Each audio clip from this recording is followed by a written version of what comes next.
Chapitre 20. Clic. Je relâchai la touche stop du dictaphone. Le silence emplit la vaste pièce sous les combles. Oscar Firmin ne chercha pas à fuir mon regard. Il n'avait même pas l'air perturbé. Je pris sur moi pour garder mon calme. Alors, qu'avez-vous à me dire ? Il s'accorda du temps, saisit lentement le verre d'eau posé sur le guéridon près de son fauteuil et but tranquillement une gorgée. Je repris. Comment justifiez-vous ces paroles ignobles ? Il reprit une gorgée d'eau, tout aussi tranquillement. La venue au monde d'un bébé s'accompagne d'un traumatisme profond, celui de la séparation. L'enfant qui fusionnait avec sa mère en est soudain coupé physiquement. Comme souvent, à différentes phases de la vie, le changement est positif. Mais la transition est rude. Je ne dis rien. Je vous ai déjà expliqué en quoi la personnalité apparaissait comme un moyen de comprendre le monde et de s'y adapter, de donner un sens aux événements et aux attitudes en les interprétant, et de survivre en adoptant inconsciemment une ligne de conduite. Je restais silencieuse. Puisque la venue au monde du bébé est traumatisante, il n'est pas étonnant que la personnalité qui se manifeste à cette occasion corresponde à une angoisse profonde, comme une grande peur injustifiée, une illusion. On n'en sait guère plus sur les causes de cette illusion. Certains y voient la raison inconsciemment donnée par le bébé à sa séparation avec la mère. Il croirait avoir été expulsé parce qu'il y a un problème en lui, une faille qu'il essayera de combler toute sa vie. Ce n'est qu'une hypothèse, et l'on ne peut rien prouver dans ce domaine. Toujours est-il qu'au fond de chaque type de personnalité se cache une illusion qui lui est propre, une angoisse qui sert de noyau, de pivot central à tous les traits de personnalité. Il se tut, et je continuai de le dévisager un long moment avant de reprendre. Sa prise de parole n'avait pas été celle de quelqu'un qui cherchait à se justifier. Il semblait vraiment ne rien avoir à se reprocher. Et c'est l'une de ces angoisses que vous avez installées en moi, qu'on entend sur l'enregistrement. Il acquiesça. Et les fois précédentes, dis-je, vous en avez installé d'autres. Il existe 9 types de personnalités, à chacune son angoisse centrale. Je déteste l'idée que vous ayez programmé en moi ces horreurs, en remplacement de celles qui étaient précédemment en vous. C'est ce que vous dites.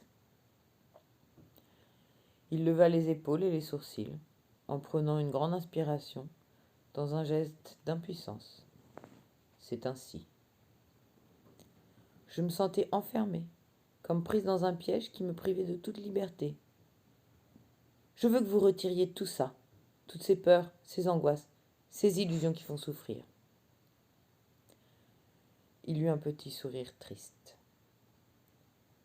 Elles sont plus faciles à remplacer qu'à retirer. Je ne veux avoir au fond de moi aucune angoisse. Je veux ne rien avoir d'inscrit à l'intérieur. Je veux être libre de croire ce que je veux, de craindre ce que je veux, de m'angoisser de ce que je veux. On ne choisit pas ce que l'on croit, ce que l'on craint, ce qui nous angoisse. Alors, je veux que mes seules peurs soient celles ressenties dans l'instant, en fonction de ce qui se passe dans ma vie, pas d'une illusion enfouie en moi. Être dépourvu d'illusion, c'est être dépourvu de personnalité. Nous en avons déjà parlé. Je le pris au mot.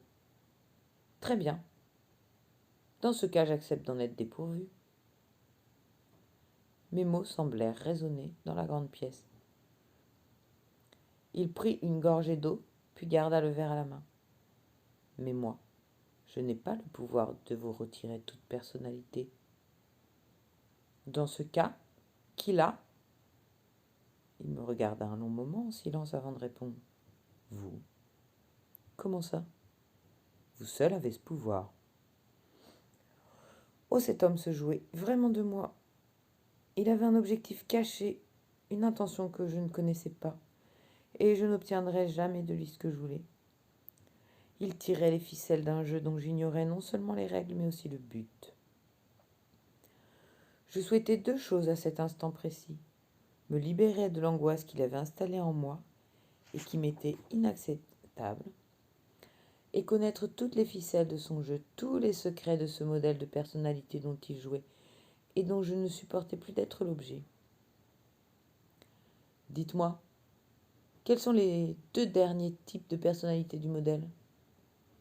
Cet enseignement, vous le savez, est réservé aux seuls membres de la confrérie. Faute de quoi, la seule chose que je puisse faire est d'induire en vous le type 8, l'avant-dernier. Mais ensuite, nous en resterons là. Et pour devenir membre, il faut s'engager à accompagner un initié 2 fois par semaine toute sa vie, c'est bien ça. Seulement jusqu'au jour de vos 80 ans. Ah, vu que l'espérance de vie d'une femme est de 75 ans, c'est l'initié qui va m'accompagner au cimetière. Il sourit. Que faire ? L'engagement n'était pas mon fort, surtout depuis ce matin. L'idée de me retrouver bloqué 2 soirs par semaine à vie m'était insupportable, carrément au-delà de mes forces. Alors, que me restait-il comme choix ? Essayer le type 8 sans marche arrière possible alors que je ne la connaissais pas ? Ouais, beaucoup trop risqué. La situation était délicate, car la décision que je m'apprêtais à prendre allait s'inscrire dans la durée, dessinant mon existence, conduisant d'une certaine façon mes pensées, mes émotions, mes réactions et mes relations jusqu'à la fin de ma vie. Mais j'avais trop peur de prendre le risque de souffrir en me retrouvant avec cette personnalité 8 inconnue. Certes, toutes les personnalités avaient leur flot de souffrance, je le savais maintenant, mais leur ressenti variait quand même de l'une à l'autre, et ma personnalité du jour m'apportait une insouciance et un optimisme franchement appréciables. J'ai pris ma décision, lui dis-je. Oui, je vais garder ma personnalité de type 7. Chapitre 21. Côme, le 18 janvier 2018. Sam arrêta le scooter sur le bas-côté de la petite route qui serpentait dans la montagne surplombant le lac et décrocha son téléphone portable qui vibrait furieusement. « J'ai retrouvé la trace du pianiste !» dit Jennifer. Sam coupa le moteur. « Vivant ?» Il entendit Jennifer glousser au bout du fil. « Il faut croire que le whisky irlandais conserve. »« Génial, il est où ?»« Il vit maintenant à San Francisco. »« Merde, c'est loin. Tu lui as proposé de venir à Côme revoir Sheridan ? » ?»« Bien sûr. »« Et alors ? » ?»« Il refuse. Le voyage est fatigant à son âge. Et puis, il a peur des attentats en Europe. »« C'est une blague. »« Ah, malheureusement non. Explique-lui que la télé ne donne pas la vision juste d'un monde catastrophique, mais juste une vision catastrophique du monde. » « Ça ne suffira pas, je crains. »« Faut lui vendre le truc, mon sang. Parle-lui du ciel bleu de Côme quand San Francisco est noyé dans le brouillard. Vends-lui l'eau pure du lac, le parfum des fleurs en plein mois de janvier, les bons petits plats dans les restaurants italiens, les... Bon, ok, je vais insister. Ah, t'as intérêt. Mais on risque d'avoir un autre problème. Une Alfa Romeo rouge décapotable déboulonna dans un vrombissement aigu, puis disparut dans la courbe du virage. Tu peux répéter ? J'ai pas entendu. J'ai dit qu'on risquait d'avoir un autre problème. Arrête de me parler de problème et cherche plutôt les solutions. Ça va coincer au niveau du budget à la rédaction. Ah non, je veux pas en entendre parler. Débrouille-toi avec eux. Tu fais ça très bien, t'es la meilleure. Après avoir raccroché, Sam se demanda s'il n'était pas 7 finalement. Lyon, le 23 juin 1964. Oscar Firmin ouvrit la porte dérobée de la bibliothèque et entra dans une petite pièce sombre garnie de boiseries. Il s'assit à son bureau, alluma la petite lampe en laiton avec son opaline verte, relut quelques notes, puis se laissa aller en arrière dans son fauteuil. Il n'avait pas du tout anticipé le choix de la jeune femme au dernier moment, alors qu'il était à 2 doigts de la ferrer. C'était aussi frustrant qu'un éternuement avorté. Tout son plan tombait par terre, alors qu'il s'était déroulé à la perfection depuis le début, sans le moindre grain de sable dans les rouages. Il en était fortement contrarié, et en même temps, la vie lui avait depuis longtemps appris à vivre les déboires comme de nouveaux défis qui mettent un peu de sel dans l'existence. Pour parvenir à ses fins, il lui fallait trouver un nouveau piège, et le plus tôt serait le mieux. Quand Charles reconnut au téléphone l'accent américain du directeur du fonds de placement, il se raidit en entendant le verdict. Le ton était enjoué, mais avec les Américains, ça ne voulait rien dire. Ils savent vous vendre les mauvaises nouvelles avec le sourire. Notre position est la suivante, dit-il. Nous sommes prêts à investir 800 000 francs dans le Pygmalion en échange des engagements de rentabilité que vous aviez annoncés et qui seront stipulés dans un contrat. Charles faillit bondir de joie. Par ailleurs, reprit l'Américain, une restructuration apparaît nécessaire avec un plan de licenciement d'environ la moitié du personnel. Charles eut un pincement au cœur. La moitié du personnel ? Pour commencer, reprit l'Américain, il convient de remplacer au plus vite la directrice actuelle. Puisque sa période d'essai prend fin dans 2 jours, je vous invite à l'interrompre immédiatement, car la semaine prochaine, il serait trop tard, et nous devrions alors lancer une procédure de licenciement longue et coûteuse pour une cadre. En attendant le recrutement de son remplaçant, Yvan Raffaud assura l'intérim. C'est lui qui se chargera de mettre en œuvre le reste des licenciements, ce qui vous facilitera la position de son successeur. Je comprends. On se voit la semaine prochaine à Paris pour finaliser tout ça. Charles raccrocha le cœur déchiré. Le feu vert des investisseurs sauvait le bateau, mais il sacrifiait Sibylle et la moitié de l'équipe. Sibylle. Il lui avait donné jusqu'au lendemain pour se ressaisir. Bon, il allait quand même tenir sa parole et attendre le dernier moment pour décider. Un miracle pouvait encore arriver. Sibylle avait déjà tellement changé en 8 jours. Ce jour-là, je rentrai à la maison sans me presser, car c'était mon jour de congé. Mon initiation à la confrérie était terminée. J'avais choisi ma nouvelle peau, et mon seul regret était finalement de n'être pas parvenu à obtenir la connaissance de tout le modèle dont je percevais maintenant la puissance. Frustrant, mais tant pis. En tout cas, tout s'était bien passé, et je m'étais donc fait du souci pour rien. Pourtant, je me sentais un peu bizarre, un peu tiraillée. D'un côté, j'étais décontenancée à l'idée de ne plus jamais retrouver ma personnalité d'origine. Je crois que j'avais besoin d'en faire le deuil, de tourner définitivement la page, en acceptant pleinement ce choix, en l'intégrant malgré un léger fond de culpabilité, comme si je n'avais pas su me montrer digne de la personnalité que la vie m'avait initialement accordée. D'un autre côté, je sentais bien que ma nouvelle personnalité me poussait à voir tout ça positivement et surtout à me tourner vers l'avenir, un avenir prometteur, joyeux et insouciant. Donc tout allait bien. Je rangeai le dictaphone, une fois pour toutes, dans l'armoire. À l'instant où je refermais la porte grinçante, le téléphone sonna. Je dévalai l'escalier de la mezzanine pour répondre. Oscar Firmin à l'appareil. Ah, j'en fus tellement surprise que je ne répondis pas. Je me souviens de lui avoir donné mon numéro de téléphone le premier jour de mon initiation. Uniquement par mesure de sécurité, avait-il dit. J'avais en revanche pris soin de ne pas lui révéler mon vrai nom. Je vous appelle pour vous inviter à passer me voir. J'ai une proposition à vous faire qui devrait vous plaire. Alors là, je ne m'attendais pas du tout à ça. Mais la curiosité me poussa à accepter. C'était mon jour de repos, moi j'avais tout le temps.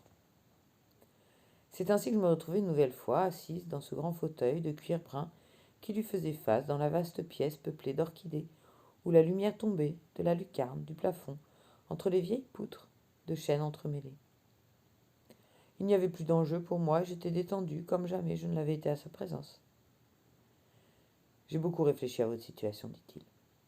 J'ai longuement analysé votre réaction aux différents types de personnalités endossées et j'en suis finalement venu à la conclusion que la personnalité qui vous conviendrait le mieux n'en fait pas partie. Ah, il ne manquait plus que ça. Pile au moment où j'avais réussi à trancher, où j'étais relativement satisfaite de mon choix. Je crois, reprit-il, que celle de type 8 est celle qui vous permettrait de vous épanouir. Vous comprendrez que je ne peux pas me positionner. J'ai finalement décidé de vous proposer quelque chose que je n'ai jamais offert jusque-là à un initié. Ah, je suis flattée. Je vous laisse la possibilité d'essayer la personnalité de type 8. Et si jamais elle ne vous convenait pas, vous auriez exceptionnellement le choix entre retrouver votre personnalité ou devenir membre de la confrérie pour accéder au type 9. Vrai.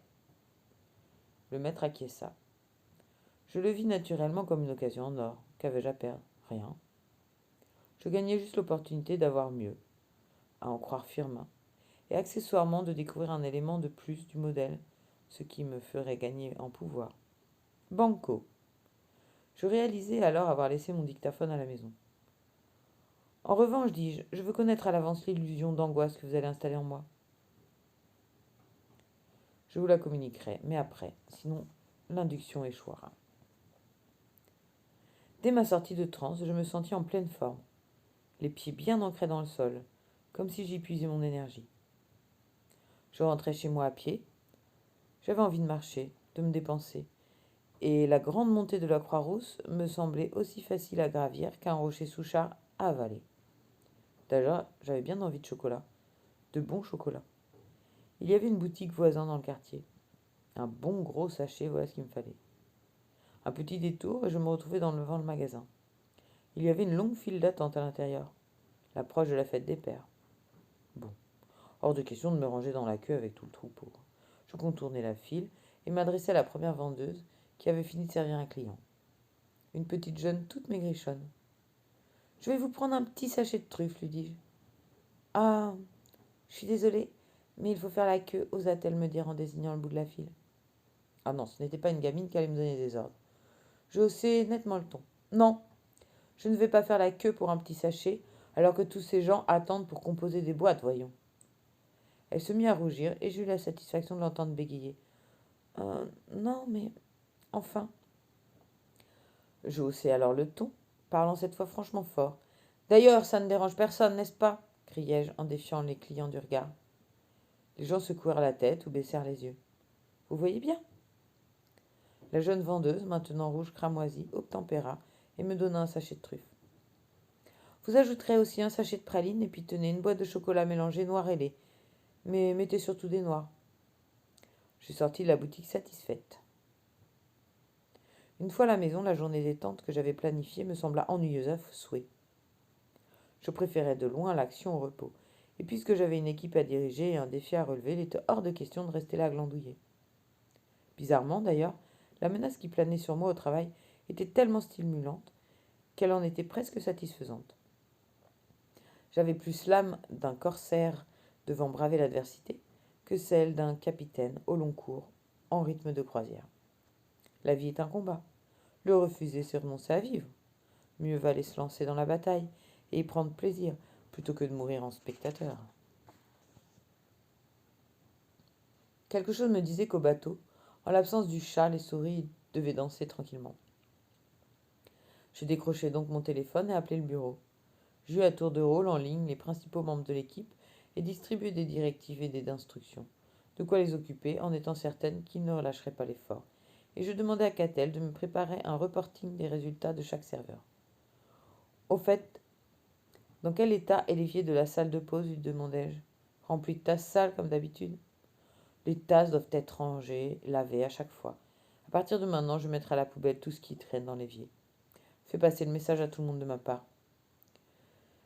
Je fis aussi le point pour contrôler que tout serait en ordre pour la grande réception du lendemain avec la mairie. Et là encore, je distribuai des consignes, du ménage à la mise en place des chaises, en passant par la sono et la commande de vin. Au bout d'une heure, n'y tenant plus en place, je décidai de débouler au bateau sans prévenir. Mais il me fallait d'abord un café, histoire de digérer le kilo de chocolat avalé en guise de déjeuner pendant mes coups de fil. Je descendis le prendre au bistrot de la Butte, en face de chez moi. Je poussai la porte dont la vitre semblait avoir été jaunie par la fumée de cigarette. À l'intérieur, l'odeur du café se mélangeait à celle de tabac. Je m'assis sur un tabouret derrière le bar. À côté de moi, deux hommes échangeaient avec un type que je reconnus être un caïd de quartier à la réputation sulfureuse. Les deux hommes, très baraqués, portaient des costumes noirs, des cravates noires, des lunettes noires, et ils parlaient avec un accent de l'Est marqué, peut-être bien serbe. De vrais personnages de cinéma. Au bout d'un moment, le caïd leur remit une enveloppe, puis s'en alla sans rien dire. Le plus petit des deux, là, prit entre ses genoux et l'entr'ouvrit pour jeter un coup d'œil. Elle était bourrée de billets de banque. Une idée me traversa l'esprit. J'ai quelque chose à vous proposer, leur dis-je. Les 2 paires de lunettes noires se tournèrent simultanément vers moi. « J'ai besoin de vous pour délivrer un message, ajoutai-je. Les lunettes continuèrent à me fixer en silence. « C'est juste en face, ça vous prendra 5 minutes. » « Quel genre de message ?» demanda le petit, avec l'accent serbe. Son haleine sentait assez fortement l'alcool. Je lui expliquai ce que j'attendais d'eux précisément. « Combien ?» demanda-t-il, après m'avoir écouté jusqu'au bout. « Je dirige le Pygmalion, le bateau-restaurant à Marais, quai des Célestins. Passez quand vous voulez et je vous offre un déjeuner croisière. » Ils échangèrent un regard. « C'est d'accord, » dit le plus petit des deux. Je réglai mon café, puis les précédai dans la rue. Ils me suivirent dans l'immeuble. Nous montâmes au 3e étage. Je leur désignai une porte, puis me retirai pour suivre tranquillement les événements du palier à l'étage du dessous. Ils frappèrent 3 coups lents. J'entendis la porte s'ouvrir. J'avançai dans la cage d'escalier jusqu'à voir les jambes des hommes en noir et le bas de la porte sans être vu. « Que voulez-vous » dit une voix, celle du propriétaire. « Madame Shirdon pas aimé douche froide. Pas aimé du tout. » Silence. Puis la porte se referma d'un seul coup, bloquée d'un geste vif par le pied de l'un des hommes, qui la repoussa ensuite violemment. Le Serbe reprit. « Vous, pas embêter Madame Shirdon. Compris ?» J'appelle un plombier tout de suite. Les hommes de main redescendirent l'escalier, lunettes noires, toujours sur le nez.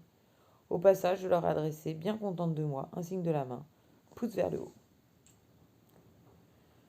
Dans le funiculaire, j'eus droit au sempiternel discours pleurnichard d'un mendiant. Derrière ses guenilles et ses cheveux blonds collés par la saleté, on sentait le gaillard bien bâti, mené avec un baobab dans la main. L'archétype de la feignasse, quoi. Je n'attendis même pas qu'il arrive à ma hauteur pour l'interpeller. « Bon, faut vous bouger les fesses, hein, mon vieux, hein. Vous avez 2 bras, 2 jambes. Il cherche des manutentionnaires chez Félix Potin. Si vous voulez de l'argent, vous n'avez qu'à bosser comme tout le monde. » Le gars n'insista pas. Comme disait Jean Laborde, l'écrivain lyonnais, le coup de pied au cul, c'est l'électrochoc du pauvre. J'arrivai au bateau, pas surprise, très fière de moi. Ma première volonté fut d'en faire rapidement le tour pour voir tout ce qui n'allait pas. Certains profitaient sans doute de mon absence pour se laisser aller. J'allais recadrer tout ce petit monde vite fait bien fait, moi. Bizarrement, je ne trouvais rien de spécial. Cela me contraria presque. Alors je saisis, par-ci, par-là, les détails qui me sautaient aux yeux et me mis à distribuer des remarques, des consignes, des ordres. Je prenais les choses en main et c'était jouissif de me sentir aux commandes, à diriger, contrôler et emmener tout le monde dans la direction voulue. Jamais je ne m'étais sentie aussi bien dans ma peau de directrice. Je savourais pleinement l'exercice de pouvoir. Cet après-midi-là, je passais moins de temps dans mon bureau que sur le terrain, ravi d'être en prise directe avec la réalité. À un moment, Nathan me fit un signe et je m'approchai. Il me montrait un petit attroupement sur le quai devant le bateau. « Corentin a des ennuis, me souffla-t-il. » Je descendis immédiatement sur le quai. Un agent de police municipale s'adressait assez vertement à mon serveur, dont la Stigma 1000 stationnait devant le bateau. « J'en ai juste pour 3 minutes, disait Corentin. Je décharge des cartons et je repars me garer ailleurs. » Ça m'est égal, vous n'avez pas à vous arrêter là. L'arrêt est interdit à cet endroit. C'est moi qui suis responsable, dis-je d'une voix forte en m'interposant entre eux. Il leva les yeux vers moi. Je suis la directrice du bateau, c'est moi qui lui ai demandé de s'arrêter là pour décharger. Si ça ne vous plaît pas, c'est à moi qu'il faut le dire. C'était plus fort que moi. Quelque chose me poussait à défendre tout membre de mon équipe contre les agressions extérieures, quelles qu'elles fussent. Comme si mon devoir à diriger mes collaborateurs allait de pair avec mon devoir de les protéger. Ça ne change rien au fait que c'est interdit de s'arrêter. C'est pour la mairie. On organise une réception de la mairie demain et il faut livrer du matériel. On ne m'a donné aucune consigne particulière. Vous devez respecter les règles et... Donnez-moi votre matricule. Hein? Mais votre matricule, donnez-le-moi. J'eus la satisfaction de le sentir décontenancé. Il commença à fouiller dans sa poche pour chercher sa plaque. Les rapports humains sont des rapports de force. Celui qui déséquilibre l'autre a gagné. Corentin, note le matricule de monsieur. Corentin sortit son carnet de commande et un crayon et recopia le numéro de la plaque que lui tendit l'agent. Je lui pris ensuite le papier de la main. « Venez avec moi, j'appelle la mairie. »« Non, mais venez avec moi. » Je tournai les talons et l'agent se sentit obligé de me suivre jusqu'à mon bureau. La plupart des gens ont naturellement tendance à suivre celui qui se positionne en leader. Ça n'a rien à voir avec le titre ou la fonction, mais avec l'attitude. D'ailleurs, vous pouvez avoir tous les titres hiérarchiques du monde. Si vous n'incarnez pas le pouvoir qu'il vous donne, personne ne vous suivra. J'appelai le chef du service communication. Monsieur Pinet, Sibylle Sheridan à l'appareil. On a un problème avec un agent de la police municipale qui bloque notre livraison pour la réception de demain. Ah bon? Il va falloir le calmer tout de suite si vous voulez qu'on soit prêt pour demain. Il s'appelle Jacques Vergan. Vous voulez son matricule? Non, ce n'est pas la peine, mais... Alors, appelez son chef tout de suite et passez-le lui. Il est à côté de moi, on vous attend. Non mais, ce n'est pas possible, je n'ai aucun pouvoir sur le responsable de la police municipale. Il n'acceptera jamais que... Qui est son chef? L'adjoint au maire, chargé de la sécurité. Passez-le moi.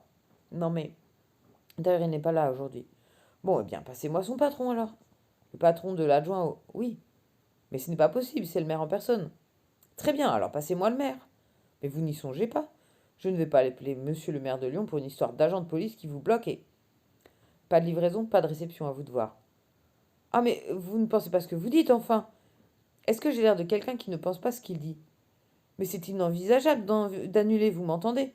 On attend 80 personnes et monsieur le maire lui-même sera là, alors... Eh bien justement, c'est une bonne raison pour l'appeler. Mais, si j'annule demain, à qui le maire va-t-il s'en prendre? Bah à moi naturellement, et... Raison de plus pour l'appeler tout de suite et me le passer.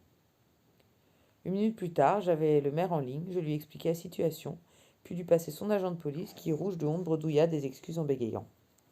Voilà, dis-je à Corentin, tu peux reprendre ta livraison tranquille. Dans la vie, plus on tape haut, plus c'est facile.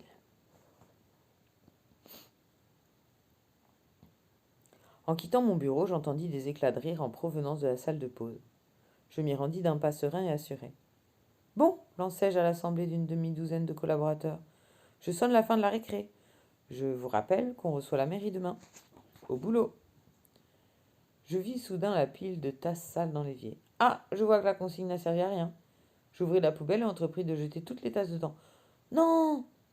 Comme j'y attendais, les cris de protestation s'élevèrent à l'unisson. Pas ma tasse à petit cœur, supplia Manon. Trop tard, dis-je avec un certain plaisir, en continuant de fracasser la porcelaine au fond de la poubelle. Je fis ensuite un tour en cuisine, pour un ultime point avec Rodrigue, concernant la réception. Ça sentait le cake à l'orange chaud. As-tu pensé à vérifier auprès de tes fournisseurs que tout sera bien livré demain matin? Tu me prends pour qui? C'est pas la première fois qu'on fait une réception, non? Voilà, monsieur allait encore se vexer pour des boutilles. Non, mais c'est la première fois qu'on reçoit du beau linge. Ça met un peu la pression. De toute façon, je n'ai presque rien commandé. Je préfère me fournir à l'aube aux Halles de Lyon. C'est là que j'aurai les produits les plus frais. Très bien. Et cette fois, veille à ce que les quantités soient équitables d'une assiette à l'autre. Et si tu n'aimes pas ce que je fais, tu n'as qu'à trouver un autre cuisinier. Arrête de prendre tout le temps la mouche, c'est insupportable. Il ouvrit grand les yeux comme si j'avais tenu des propos abominables. Ah, je suis insupportable, je suis insupportable. Ce qui est insupportable, c'est ta susceptibilité. Il secoua la tête, l'air désespéré, les yeux mouillés de rage, et s'enfuit dans l'arrière-cuisine. Non mais n'importe quoi. Il allait falloir que j'utilise ma connaissance de son type de personnalité pour savoir comment le prendre et mieux contrôler ses états internes. La fin de journée se passa bien. Le dîner croisière aussi. Mais en revenant au quai, Marco commit 2 fautes qui faillirent nous coûter cher. Alors qu'il s'approchait de notre emplacement, on entendit un crissement de métal, tandis qu'une pluie d'étincelles jaillissait de la coque. Il venait d'effleurer une péniche stationnée le long du quai. Puis au moment de s'amarrer, il heurta assez violemment le quai, parce qu'il avait oublié de demander à Bobby de placer les bouées protectrices le long de la coque. Sauf que s'il avait respecté ma demande d'amarrer en douceur, par respect pour les clients à bord, on n'aurait même pas ressenti le choc. Je bondis dans l'escalier de la cabine de pilotage, mais en montant, je loupai la dernière marche et la dévalai jusqu'au pont.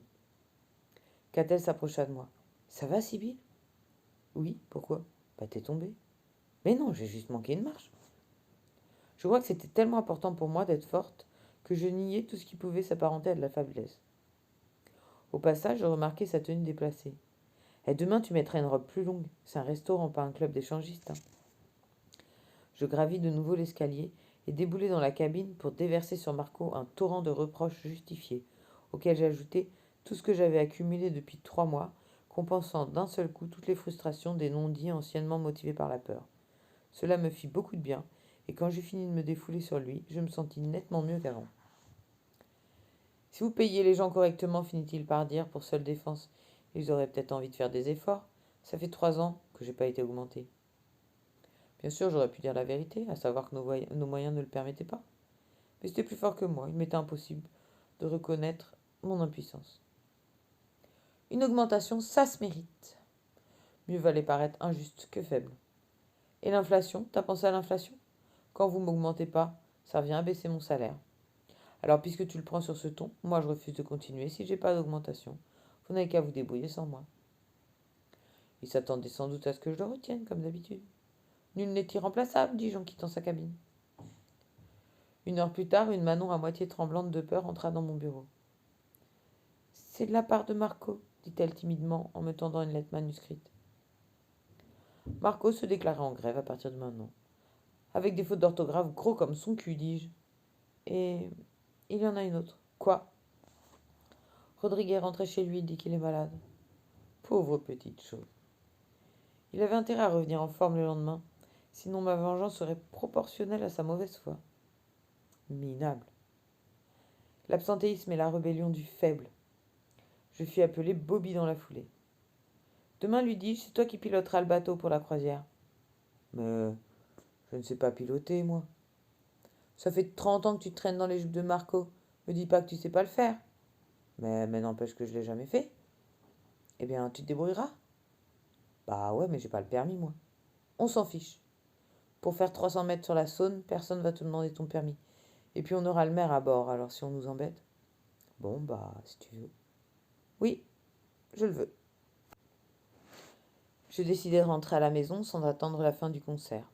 J'aperçus de loin Yvan Raffo sur le pont qui semblait me lancer des regards en coin. Mais que diable faisait-il encore là à cette heure tardive? Je me rendis en salle de pause pour éteindre la cafetière. Au passage, je vidai négligemment le contenu de la boîte à paroles et jetai un coup d'œil au message. Un tissu d'ânerie. Il voyait de la brutalité là où il y avait de la puissance saine d'un leadership assumé. De toute façon, cette idée de boîte à paroles était une vraie connerie. C'est au patron de juger les employés, pas le contraire.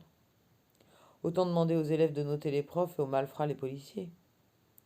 Je m'apprêtais à quitter le bateau quand Yvan Raffo s'avança vers moi, tout bizarre, comme s'il venait d'avoir une apparition. Madame Sheldon? Moi-même?